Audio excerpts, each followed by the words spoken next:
자, 오늘 우리가 읽은 본문 말씀의 내용은 전 세계 수많은 민족과 국가가 있지만 하나님의 율법이 온전히 국가적으로 지켜지고 율법이 있는 나라가 있었는데 바로 이스라엘 민족입니다. 그런데 그 율법이 그 민족을 지배하고 적용시키는 그 민족이 바로 이스라엘 민족인데, 이스라엘 민족 가운데, 다시 말하면 예수께서 율법이 존재하는 이스라엘 민족 가운데 오셔서 33년 반의 삶을 사셨습니다. 그런데 33년의 그 삶 속에서 30년을 나사렛에서 사셨어요.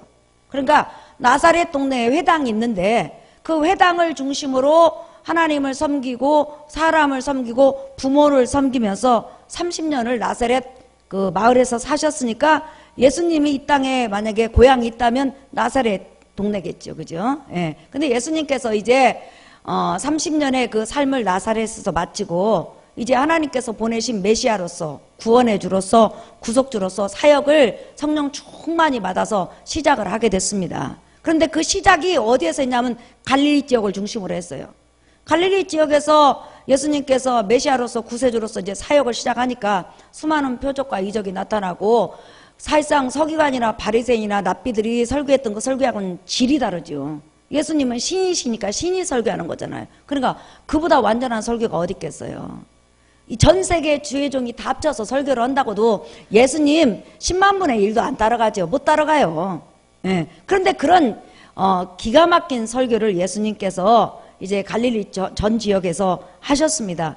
그런데 그 예수님께서 그렇게 설교도 하시고 또한 성경도 가르치시고 수많은 표적과 이적을 행하시니까 전 이스라엘 지역 또한 이방 지역에서 예수님의 얼굴을 보고 예수님께 은혜를 받으려고 또한 예수님의 사랑을 받으려고 몰려들었어요. 그러니까 예수님께서 얼마나 바쁘시겠냐는 거예요. 그런데 그 바쁜 일정을 미루고 예수님께서는 자기가 자라나신 곳, 자기가 30년간 생활하신 나사렛 마을에 오셨습니다. 그래서 예수님께서 나사렛 마을에 오셔서 회당에서 안식일 날 이사야서를 펴놓으신 다음에 이 이사야서 말씀이 바로 나에 대한 예언이다. 쉽게 말하면 우리 민족이, 너희 민족이 4,000년간 기다려온 그런 구세주, 그 메시아가 바로 나다. 분명히 예수님께서 나사렛 사람들에게 설교를 하셨어요.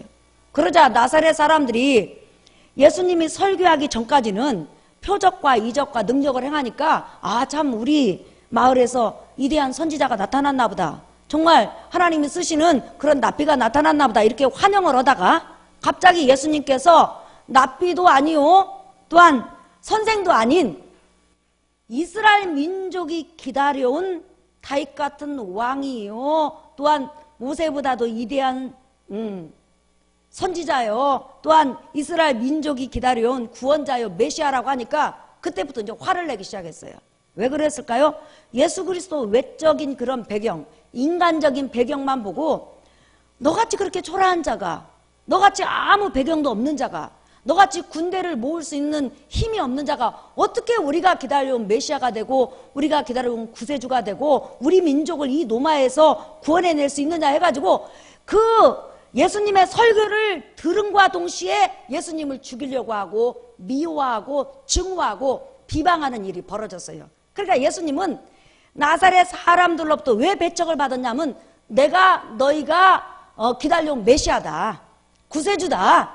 구약성경 39권에 기록된 그 주인공이다. 그렇게 말씀을 하셨기 때문에 지금 배척을 받은 거예요. 그러니까 내가 많은 선지자 중에서 하나다 그러면 예수님 배척 안 받아요. 근데 이제 성경의 주인공이라고 하니까 지금 예수님께서 배척을 받은 거죠.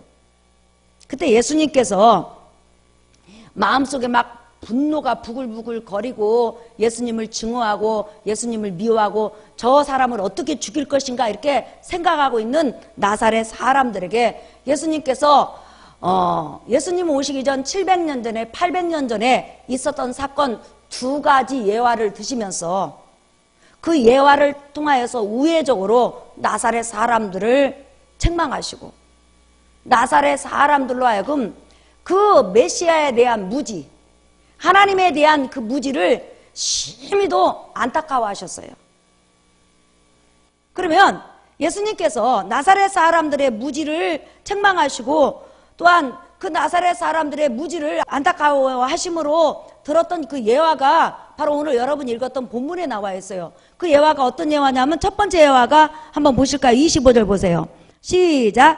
내가 참으로 너희에게 이르노니 엘리야 시대에 하늘이 3년 6개월간 닫히어 온 땅에 큰 흉년이 들었을 때 이스라엘에 많은 과부가 있었으되 엘리야가 그중 한 사람에게도 보내심을 받지 않고 오직 시돈 땅에 있는 사렙다의 한 과부에게 뿐이었으며 그랬죠.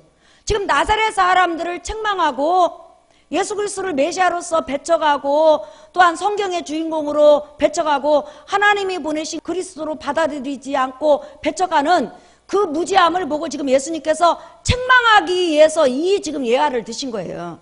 그런데 그 첫 번째 예화가 어떤 예화냐면 바로 엘리야 선지자 시대 때 있었던 사르밧 과부 이야기예요. 근데 여기서 여러분 중요한 게 있어요. 지금 여러분이 읽었던 요 말씀 중에서 25절 말씀을 보세요. 엘리야가 그중 한 사람에게도 보내심을 받지 않고 오직 시돈 땅에 있는 사렙다의 한 과부에게 뿐이었으며, 자 26절 말씀을 읽었는데 요 말씀에서 뚜렷하게 강조하는 단어가 하나 있어요. 그 단어가 여러분 어떤 단어일까요? 따라합시다. 보내심을 받지 아니했다. 시작. 다시 말하면 이스라엘 민족에 있는 과부들에게 엘리야는 보내심을 받지 아니하고 이스라엘 민족이 아닌 이방인 과부 사르밧 과부에게 하나님으로부터 보내심을 받았다. 그러니까 하나님께서 이스라엘 민족에 있는 많은 과부가 있는데 그 과부에게 하나님의 은혜와 하나님의 긍휼과 하나님의 축복을 엘리야로부터 가지고 가서 도와주라고 보내지 않고 지금 누구에게 하나님께서 하나님의 은혜와 긍휼과 축복을 가지고 가서 도와주라고 보내주셨죠? 이방 여인 사르밧 과부. 그러니까 지금 사르밧 과부를 통해서 우리 예수님께서 지금 강조하고자 하는 단어가 뭐냐면 바로 보내신 단어예요. 따라합시다. 보내셨다. 누가 보내셨냐면 하나님이 사르밧 과부에게 엘리야를 보내셨다. 지금 이 단어를 강조하고 있는 거예요. 엘리야 시대 때는요, 이스라엘 민족의 가장 그 악한 왕이었던 아합 왕이 이세벨과 결혼하면서 시돈 나라의 힘을 이용해가지고 전쟁을 많이 했어요.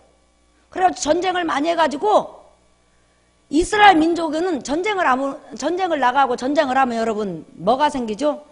양쪽 다 전사자가 많이 생기잖아요. 그러니까 이스라엘 남자들이 전쟁에 나가가지고 여러 번 전쟁을 하다 보니까 이스라엘은 넘쳐나는 것이 과부인 거예요. 그 남편이 전쟁에 나가서 전사를 한 거예요. 근데 중요한 것은 뭐냐면 지금 시대는 우리가 뭐 6.25 전쟁을 한다든지 아니면 월남에 가서 전쟁을 하다가 죽으면 나라에서 돈이 나와요. 그래서 그 미망인이 또한 그 자녀가 살아갈 수 있도록 나라에서 어느 정도 보조를 해준다 이 말이에요. 그런데 고대 사회에서는 전쟁이 여러 번 있었으니까 남자들이 많이 죽었을 거 아니에요. 그런데 전쟁을 하다 보면 모든 나라의 돈이 다 소모됐을 거 아니에요. 그러니까 전쟁에 나가서 죽어도 요 과부들이나 또한 아버지를 잃은 자식들에게 어떤 보조를 못 해주는 거예요. 그러니 여러분, 남편을 하루아침에 잃어버리면 얼마나 그 과부된 자가 또한 아비를 잃은 고아들이 얼마나 어렵겠어요. 더구나 지금 시대처럼 문을 열고 딱 나가면 여러 종류의 막 그냥 직업이 있잖아요. 그런데 그때 당시는 직업이 내놔야 몇 가지밖에 안 돼. 그 중에서 가장 많이 하는 것이 목축업하고 또 무슨 직업이죠? 농업. 그러니까 사실상 과부가 된다는 거, 고아가 된다는 것은 굉장히 가난으로 전락할 수밖에 없는 그런 지름길이에요. 그런데 엎친 데 덮친 격으로 아합과 이세벨이 얼마나 바알과 아세라 신을 열렬하게 섬겼던지 이스라엘 민족 가운데 여호와 유일신앙을 가지고 하나님을 섬겼던 사람들 중에서 7,000명을 남겨두고 수백만이 전부 다 우상을 섬긴 거예요. 나라 전체 한 99%가 우상 종교를 섬긴 거예요. 여러분, 바알과 아세라 신의 우상 종교를 하나님이 왜 미워했어요? 이번에 그 아랍 나라를 가니까요, 모든 마을에 모스코, 다시 말하면 우리나라 교회처럼 그 성전이 있어요. 그런데 바알 신을 섬기고 아세라 신을 섬기는 사람들은 마을마다 그런 신당을 만들어요. 그래서 신당을 만들어 가지고 바알과 아세라 신이 비와 이슬을 내린다고 믿고 있어요. 그러니까 이 땅의 목축업이나 이 땅의 모든 농사가 누구로 말미암아 축복을 받는다고 믿는 종교죠? 바알과 아세라. 그런데 바알과 아세라가 비와 이슬을 내리려면 그들이 성적으로 충만해져야 된다는 거예요. 그러니까 비와 이슬이 바알과 아세라가 성적으로 충만해서 둘이 결합해서 내리는 것이 비와 이슬이에요.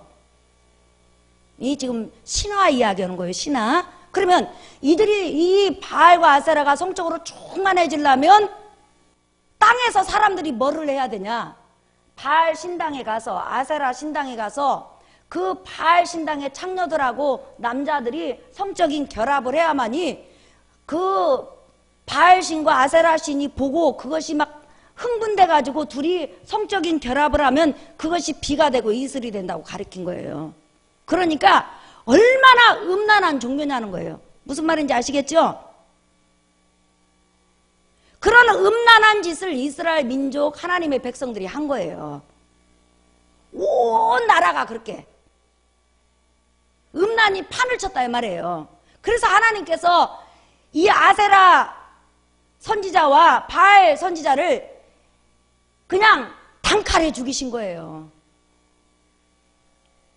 그런데 이런 음란한 종교가 바로 바알 신 종교요, 아세라 신 종교니까 하나님의 백성들이 전부 다 이 짓을 하고 있으니 하나님 여러분 인간적으로 뭐 얼마나 열받아요. 안식일 하나님 앞에 예배에 나와야 되는데 예배 안 나오고 바알 신상에 가서 비를 내리라고 남자가 여자가 그 짓을 하고 있으니 얼마나 하나님께서 속상하겠어요. 그러니까 하나님께서 엘리야 선지자를 통해서 오늘부터 이스라엘 민족에게 비를 안 주겠다. 너희가 완전히 회개하고 돌이키기까지 절대로 비를 안 주겠다. 바알 신과 아세라 신이 비와 이슬을 내리는 신이 아니라는 걸, 너희가 그 바알 신당에 가서 아세라 신당에 가서 별짓을 다 해도 절대로 비가 안 온 것을 내가 똑똑히 보여주겠다 하면서 하나님께서 비를 안 내리기 시작한 거예요. 그러니 여러분 보세요. 중요한 것은 부자는 망해도 3년을 먹는다고 그러잖아요. 그런데 지금 전쟁으로 인해서 남편 잃은 과부들이나 또한 고아들, 이런 사람들은 하루 벌어서 하루 먹어야 되는데 어느 날 갑자기 하늘에서 비와 이슬이 안 온 거예요. 그리고 여러분이 성경에 보면 잠깐 지도를 보실래요? 지금 엘리야가 그리 시내가에서 아합왕의 핍박을 견디기 위해서 숨어 지냈어요. 숨어 지냈는데 나중에 어떻게 됐다고 그랬어요? 이 요단강가에 있는 이 그리스네가가 마르니까 나중에 시돈에 속한 이방지역 사르밧으로 갔다고 그랬어요. 근데 여러분 잘 보세요. 요 갈릴리 지역 요 위에 헬몬산이 있어요. 헬몬산이 있는데 우리나라는 1년에 비가 많이 와야 1000mm 정도 와요. 다 합쳐도. 그런데 요 헬몬산 요 근방은 1년에 비가 얼마만큼 오냐면 1800mm가 와요. 그래서 요 헬몬산 이 중심을 해가지고 따라합시다. 물된 동산. 물된 동산. 제가요 헬몬산 가까이 가서 놀란 게 뭐냐면 온 지역이 물된 동산이에요. 다시 말하면 땅이 전부 다 물을 머금고 있는 거예요. 그뿐만 아니라 그 여러분 지도를 보시면 알지만 지금 이 헬몬산을 중심으로 해가지고 여기 사마리아까지, 그 다음에 요 그리시네 요 중심, 여기는 완전히 가서 보시면 알지만 옥토예요. 이 짝이 이런 데가 사막이지 이런 데가 사막이지 요 짝. 여기는 완전히 옥토예요. 그러니까 그리 시내가 말랐다는 것은 사실상 이스라엘 민족 가운데 있을 수 없는 이야기예요. 그리고 헬몬산에서 눈이 가득 쌓여가지고 매일 갈릴리를 중심으로 해서 아까 그 그리 시내가 쪽으로 물이 흘러오고 그뿐만 아니라 이슬이 내리기 때문에 절대로 가뭄이 있을 수가 없어요. 그런데 하나님께서 참 그 헬몬산 그 많은 눈과 이슬이 어디로 갔는지 저희가 모르겠어요. 그리 시내가 말랐다는 것은 물된 동산이 물이 하나도 없어졌다는 거예요. 엘리야 선지자의 말이 떨어지자마자 시간이 지나가면서 이 물된 동산이 순식간에 황무지로 변한 거예요.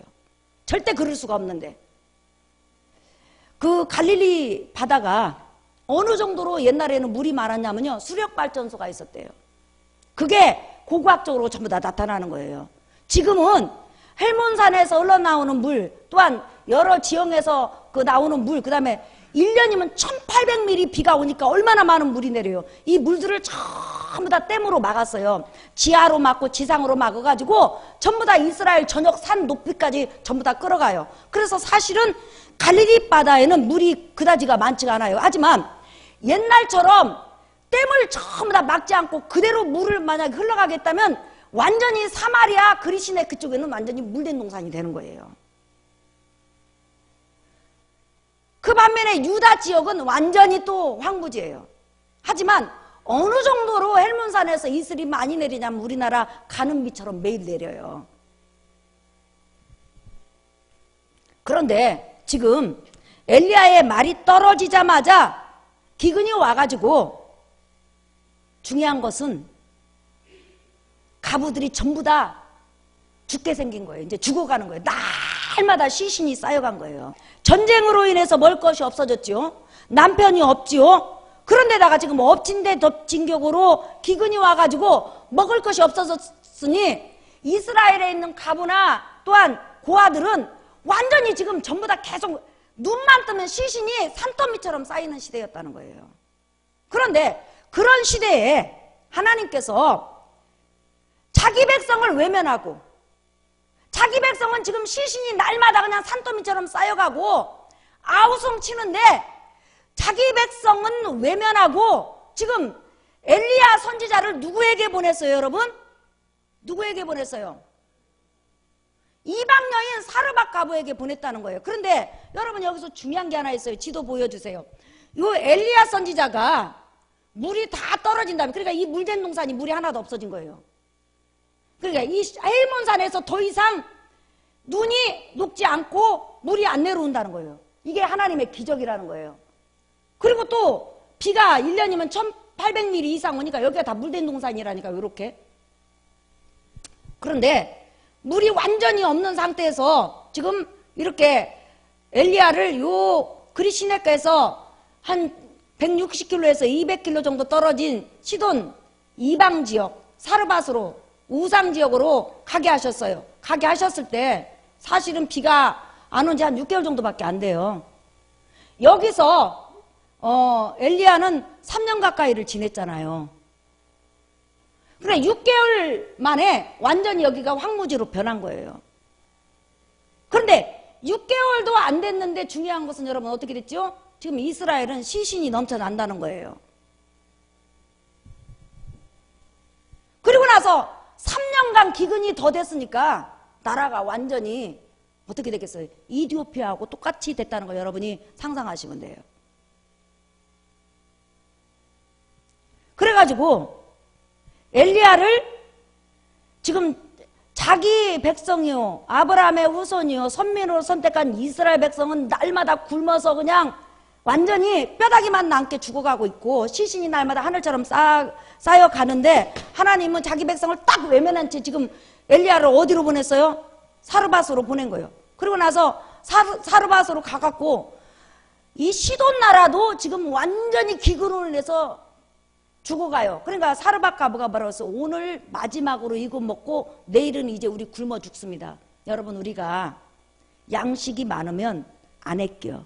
그런데 지금 벌써 하나님께서 비를 안 준 지 6개월 정도 됐잖아요. 그러면 이 사르밧가브가 하루에 몇 끼씩이나 먹고 양식을 아끼면서 먹었을 것 같아요. 여러분, 제 생각에는 하루에 한 끼 정도만 먹고 아꼈을 거예요. 왜 그럴까요? 자기만 있으면 먹고 죽었을 거예요. 근데 애미는 절대로 자기는 죽어도 자식을 포기 못해요. 믿으시면 아멘 하십시다. 그러니까 자식이 있었기 때문에 아마 무지무지하게 아껴가면서 먹었을 거라는 거예요. 그런데 딱 이제 한 끼만 먹으면 더 이상 양식을 구할 수가 없어서 죽어가. 그러니까 시돈 땅에도 죽어가는 고아와 가부가 너절하게 있었다는 걸 우리가 알 수가 있지요.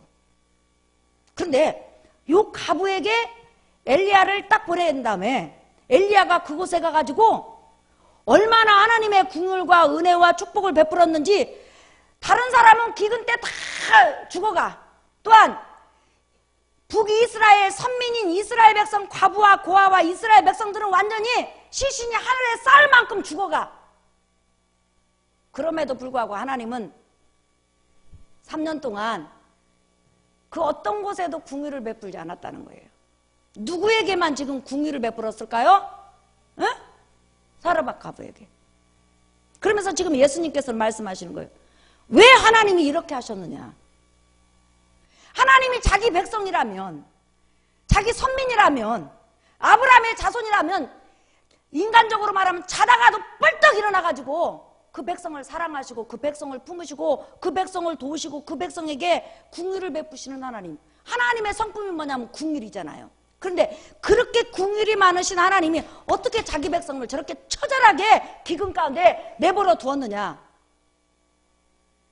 더구나 6개월 만에 그리시네가가 말라가지고 다 죽어가는 찰나에 3년 이상을 기근으로 끌어갔다면 얼마나 여러분이 상상해보세요. 많은 사람이 죽었는지. 그런데 하나님께서 왜 이렇게 이들을 버려두었느냐. 그 생각해보라는 거예요. 여러분 왜 버려두셨을까요? 그들은 기근이 오면 올수록 비가 오지 않으면 안 올수록 이슬이 없어지면 없어질수록 더 열렬하게 바알 신상에 가서 음란한 짓을 한 거예요. 자기들이 음란한 짓을 하면 할수록 바알과 아세라 신이 성적으로 흥분돼 가지고 비를 내리고 이슬을 내린다고 생각한 거예요. 다시 말하면 하나님께서 이스라엘 땅에, 북이스라엘 땅에 하나님의 선지자를 두셨어요. 그 선지자가 누구냐면 바로 엘리야 선지자예요. 엘리야 선지자를 그 백성에게 궁유를 베풀고 그 백성에게 은혜를 베풀고 그 백성에게 축복을 베풀으라고 지금 보내주셨어요. 근데 보내주셨는데 문제는 뭐냐면 북쪽 이스라엘 백성이 엘리야를 찾지 않았다는 거예요. 보내주셨는데도 영접하지 않았다는 거예요. 보내주셨는데도 받아들이지 않았다는 거예요. 아무리 엘리야가 북이스라엘 백성에게 하나님께 돌아오세요. 하나님이 돌아오면 살려주십니다. 바알 그 쓸모없어요. 아세라 쓸모없어요. 하나님은 궁일의 하나님이니까 그 우상숭배에서 돌아오세요. 돌아오세요. 아무리 말해도 하나님이 보낸 엘리야를 거부하고 배척하고 밀어냈더라는 거예요. 그러니까 더 이상 하나님이 보낸 하나님의 선지자를 배척하니까 이제는 하나님께서 역사할 수가 없는 거예요. 그래서 하나님께서 이렇게 하늘에서 보시니까 하나님이 보낸 하나님의 선지자를 딱 보냈을 때 바로 영접할 수 있는 사람을 발견했는데 그 사람이 바로 시돈 땅에 살고 있는 과부였더라는 거예요. 그래서 하나님께서는 시돈 땅에 있는 이 과부에게 보냈어요. 사르밧가부에게. 아니라 다를까 엘리야 선지자가 딱 가니까 그 과부 엘리야 선지자 영접하잖아요. 영접해서 하나님이 보낸 선지자라고 영접하면서 그를 3년간 대접하는데 엘리야가 은혜를 받은 게 아니라 사실상 하나님이 보낸 엘리야가 과부의 가정을, 과부의 자식을 살린 걸 여러분 믿으시길 바랍니다. 지금 여기에서 말하는 말씀이 뭐예요? 하나님이 보낸 자를 거부하면, 하나님이 궁유를 베풀라고 보낸 선지자를 거부한 이스라엘 백성은 망하고 죽었다는 거예요. 하나님의 도우심을 받지 못했다는 거예요. 마찬가지로 지금 하나님이 나사렛 마을에 누구를 보냈냐면 나사렛 예수 자기 자신을 지금 보냈다고 설명하는 거예요. 엘리야는 육적으로 너희들에게 축복을 줄 수 있지만 하나님의 축복을 가져다 주는 통로예요. 그런데 예수 그리스도는 지금 나사렛 사람에게 영적인 구원, 영원한 생명, 멸망에서 생명으로 옮길 수 있는 유일한 구세주예요. 믿으시면 아멘 하십시다. 그러니까 나사렛 예수, 하나님이 보낸 자, 그리스도가 뭐예요? 보낸 자라는 뜻이에요. 누가 보냈어요? 하나님이 너희를 죄에서 해방시키기 위해서, 너희를 하나님의 자녀로 삼아주시기 위해서, 너희를 하나님의 궁율 가운데로, 은혜 가운데로 부르기 위해서 하나님의 메시아, 하나님의 구세주 예수를 보냈다는 거예요. 그러면 너 영접하라는 거예요. 너 모셔드리라는 거예요. 그분을 붙잡으라는 거예요. 그러면 하나님의 궁율과 은혜와 진리가 너에게 쏟아질 거라는 거예요. 지금 그 이야기를 하는 거예요. 하나님이 보낸 엘리야를 거부함으로 이스라엘의 수많은 가부가 죽어가면서도 도움을 못 받았다는 거예요. 그러나 이방 사람이고 단 한 번도 신앙생활을 하지 않았고 우상에 찌든 여인이었지만 하나님이 엘리야를 보냈을 때 그는 단번에 그를 영접했어요. 어떻게 영접했을까요, 여러분? 그 당시 엘리야가 많은 표적과 이적을 행한 것도 아니에요. 왜냐하면 엘리야 사건이 17장, 18장부터 시작되잖아요. 그런데 중요한 것은 6개월 동안 엘리야가 비가 오지 않으리라, 비가 오지 않으리라, 비가 오지 않으리라 외쳤잖아요. 근데 이 소문이 난 거예요. 이스라엘의 엘리야라는 선지자가 비가 오지 않는다고 말한 그때부터 시작하고 지금 온 세상이 기근이 들었다 해갖고 아합은 화가 난 거예요. 네가 비가 오지 않으리라 하고 바알신과 아세라신을 모독하고 저주하니까 그분들이 더 화가 나가지고 지금 비를 안 준다고 해가지고 전 세계에 엘리야를 잡아서 드리라고 하고 잡아서 죽인다고 곳곳에 쫓아다녔잖아요. 그런데 비가 오지 않으리라 이 말이 떨어진 다음에 비가 안 오고 전 이스라엘 지역에 물이 마르는 것을 요 시돈에 사는 사르밧 가부가 딱 보면서 우리 민족이 섬겨왔던 바알신과 아세라신은 비와 이슬을 주관하는 신이 아니었구나. 이 신은 존재하지 않는 신이구나. 여호와 하나님이 참 신이구나. 이렇게 생각하고 있었어요. 생각하고 있음과 동시에 어느 날 갑자기 그 선지자가 자기 집에 딱 와가지고 떡을 달라고 하니까 내가 오늘 마지막이 떡 먹고 죽으려고 했는데 먼저 당신에게 드립니다 하면서 엘리야를 영접함으로 그 가정이 넘치도록 복을 받은 것을 우리 성경을 통해서 알 수가 있어요. 사랑하는 성도 여러분, 이 본문을 통해서 우리 예수님께서 하시고자 하는 말씀은 바로 하나님이 보낸 예수 그리스도를 영접하는 자마다 마치 사르밧 가부가 죽음에서 생명으로 저주에서 축복으로 옮긴 것처럼 하나님이 보내신 예수 그리스도를 영접하면 우리 삶 속에 하나님의 축복과 은혜와 궁율이 넘치도록 임한다는 거예요. 믿으시면 아멘 하십시다. 그러니까 하나님의 은혜와 하나님의 축복과 하나님의 생명은 하나님이 보내신 자 예수 그리스도를 통하지 않고는 올 수가 없다는 거예요. 믿으시면 아멘 하십시다. 그때 북이스라엘에 엘리야를 통해서만 하나님께서 은혜를 주셨다는 거예요. 마찬가지로 온 인류에게 구원의 축복이나 생명이나 은혜는 나사렛 예수 하나님의 아들을 통과하지 않고는 절대로 그 복이 올 수 없다는 거예요. 그래서 나사렛 예수를 그리스도 따라합시다. 보내신 자. 누가 보냈다는 거예요? 하나님이 여러분에게 생명을 주시고 제사함을 주시고 하나님의 긍휼과 은혜와 축복을 가져다 주라고 하나님이 유일하게 보내신 분이라는 거 믿으시면 아멘 하십시다. 그런 내가 지금 하나님의 보내심을 받고 너희에게 축복을 주러 왔는데 구원을 주러 왔는데 역사하러 왔는데 너희가 800년 전 북이스라엘 백성처럼 나를 배척하고 나를 멀리하고 하나님이 보내신 자가 아니라고 너희가 나를 밀어낸다면 너희도 멸망밖에 없다고 지금 경고하시는 거예요. 그러니까 우리가 이 세상에 살아가면서 최고의 복과 최고의 은혜가 뭐냐면 바로 하나님이 보내신 예수 그리스도를 내 마음에 모시고 내 마음에 영접하고 그분과 더불어 살아간다는 거예요. 믿으시면 아멘 하십시다. 여러분은 축복받은 자라는 거예요. 여러분은 은혜 받은 자라는 거예요. 그분이 있으면 어떤 상황이 닥쳐도 하나님은 하나님의 자녀를 돌보셔요. 이스라엘이 하나님의 보낸 자 엘리야를 거부했을 때 하나님의 축복과 은혜는 그 민족에게 임하지 않았어요. 왜? 예수 그리스도 삶을 예쁘게 해서 하나님께서 보이신 표적이라는 거예요. 오늘 여러분 인생을 살아가면서 우리가 힘든 일도 만날 수 있고 어려운 일도 만날 수 있고 여러 가지 고난 가운데 삶을 만날 수 있어요. 그러나 우리가 두려워하지 않는 이유가 하나 있어요. 하나님이 보내신 자 예수 그리스도를 구원의 주로 영접하고 그분을 모시면 하나님이 우리를 자녀 삼아서 우리의 삶을 책임지셔요. 하나님은 하나님의 자녀의 삶을 책임진다는 거예요. 하나님은 우리의 인격을 보지 않아요. 예수 그리스도를 믿는 믿음과 그분을 붙잡은 믿음을 보세요. 믿으시면 아멘 하십시다. 하나님은 언제나 우리 삶을 책임지시는 놀라운 분이에요. 사랑하는 성도 여러분, 오늘도 내일도 우리가 천국 갈 때까지 하나님은 시시각각 시간마다 분초마다 때마다 일마다 여러분의 삶을 책임지시고 여러분의 삶을 만지시고 여러분과 동행하시고 여러분을 책임져 주실 걸 믿으시는 여러분 되시기를 예수의 이름으로 축원합니다. 그래서 우리 삶의 주인공이 누구냐? 바로 나사렛 예수예요. 예수 없이는 아무것도 안 되는 거예요. 우리 날마다 여러분이 가슴속에 감격으로 외쳐야 될 이름, 나사렛 예수.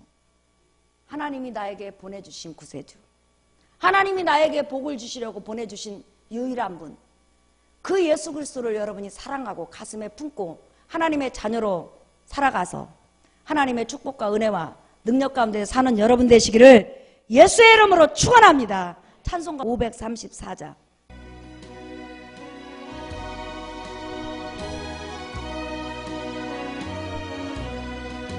주님 찾아오셨네, 모시어 드리세. 과시간을 쓰셨네, 모시어 드리세. 우리 죄를 속하려 십자가를 지셨네. 받은 거나 그셔라, 모시어 드리세. 보라 성자 오셨네, 모시어 드리세. 영광 중에 계신 주 모시어 드리세. 헛된 교만 버리고 우리 구주 모시어 영원복 나누리세. 모시어 아멘. 겸손한 자 찾도다, 모시어 드리세.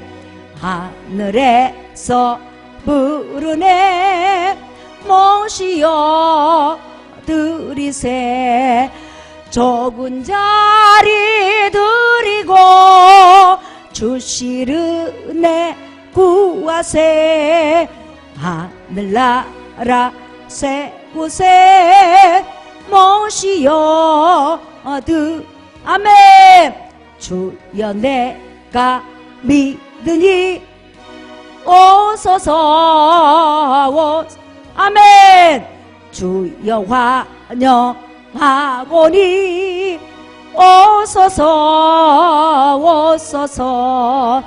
생명길로 이끄사 슬픔이로 하시고 진리 알게 하소서. 오소서. 우리 마음을 다해서 주여 내가 믿으니 오소서. 주여 환영하오니 오소서. 생명길로 이끄사 슬픔이로 하시고 진리 알게 하소서. 오소서.